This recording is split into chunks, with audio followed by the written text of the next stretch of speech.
saya ingin menambahkan tadi yang disampaikan Bang Hasan ya. Apakah mungkin teknologi itu diurut ke belakang? Ya itu. Sejujurnya tidak mungkin.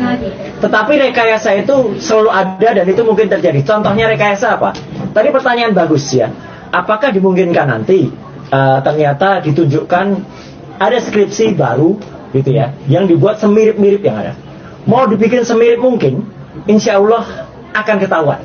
Ya akan ketahuan. Meskipun itu coba digunakan teknologi untuk menduplikasi yang lama. Dan yang paling penting lagi, tidak boleh kalau ada sebuah ijazah yang hilang atau skripsi yang hilang, itu kemudian dibuat baru. UGM itu sudah ada formatnya. Andai kata hilang, itu kemudian ada yang namanya surat pengganti. Bukan ijazah itu dicetak lagi. Jadi ini mungkin skenario berikut, skenario ini. Jadi seolah-olah itu pernah hilang. Kan ada satu profesor dari hukum, meskipun itu katanya pendapat pribadi, ijazahnya pernah hilang, kemudian sekarang dibuat lagi. Itu nggak boleh kalau ada dibuat baru persis, kecuali munculnya surat keterangan. Tapi kalau surat keterangan pun nanti harus diverifikasi. Jangan-jangan itu surat keterangan yang memang sengaja dibuat karena ijazah yang dulu nggak ada. Ya. Nah di kesempatan ini saya ingin menegaskan lagi bahwa menarik ini.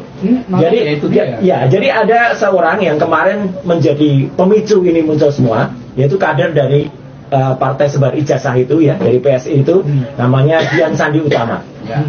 Masuk jebakan dia. Saya memang di salah satu siaran live itu mengatakan dia memastikan bahwa itu asli dan itu dikatakan dari Jokowi ya. Nah dia bantah ini dalam tweetnya yang terbaru. Saya tidak pernah mengatakan itu dari Jokowi. Bagus ya, karena di diskursus bersama Dr. Resmond, saya paksa dia untuk mengatakan itu dari mana. Itu bukan dari Jokowi. Berarti hoax. Kalau itu dia mengatakan asli, gitu loh. Dan kalau selama ini kemudian disalahkan, kami ini menganalisis ya, Dr. Resmond, saya menganalisis ijazah yang salah ya. Nah, berarti ijazah yang salah itu dia yang dibenarkan. Masuk perangkap dia. Itu langsung aja. Kalau di dalam live saya katakan dalam utasnya dia cerita-cerita itu.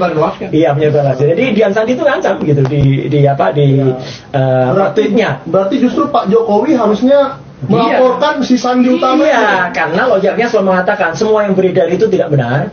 Karena ijazahnya itu tidak pernah dikeluarkan dan masih dalam bentuk foto masih dalam bentuk laminating. Demikian juga Pak Jokowi menuntut orang namanya Dr. Sigit Sunarta di UGM karena tahun 2017 Pak Sigit Sunarta itu menampilkan fotokopi yang sama dengan yang dikeluarkan Dian Sandi dan itu ada rekamannya dimuat di Kompas TV dan disaksikan oleh kayaknya teman-temannya dan dibesarkan dalam infokus gitu ya, dalam screen yang besar gitu.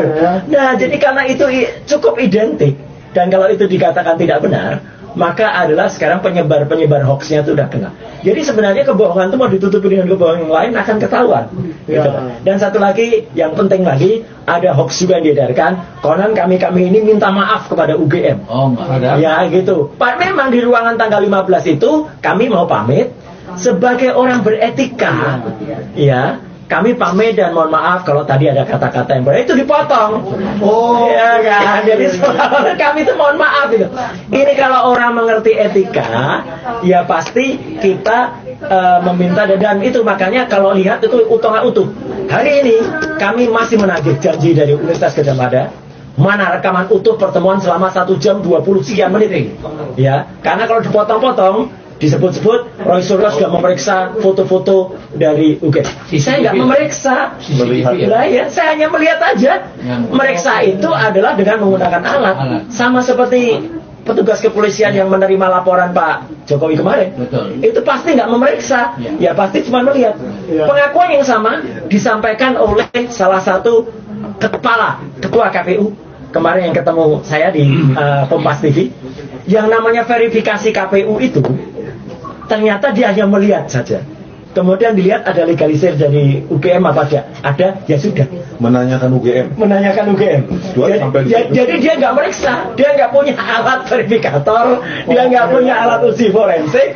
Udah, saya hargai kejujuran Pak Ilham semalam, ya gitu, dan itu semakin menambah kita bahwa KPU jangan dibawa-bawa untuk meriksa. Jadi mungkin KPU juga tertipu. KPU mungkin juga tertipu. Dan juga KPU sekarang malah aneh. Ketika dicek Dr. Taufik, hilang semua data-datanya. Hilang kan? Hilang. Aduh ini. Oh. Jadi sekali lagi jangan percaya hoax yang ada ya. Terakhir, Pak. Iya. Ini penting. Enggak apa-apa Mas banyak. Ini, Mbak, terakhir. Mas.